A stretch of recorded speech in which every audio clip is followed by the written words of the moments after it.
چشمهای از محبت نور شرر دارد پدر، سینه مانند آتش شعله‌ور دارد پدر.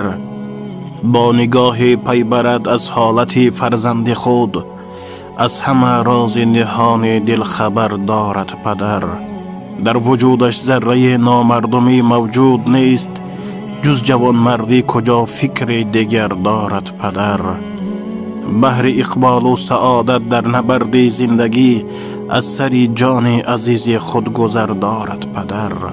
در بنای خاندان بر شه ستون ماند همه، روزگار و هستی ما را بسر دارد پدر.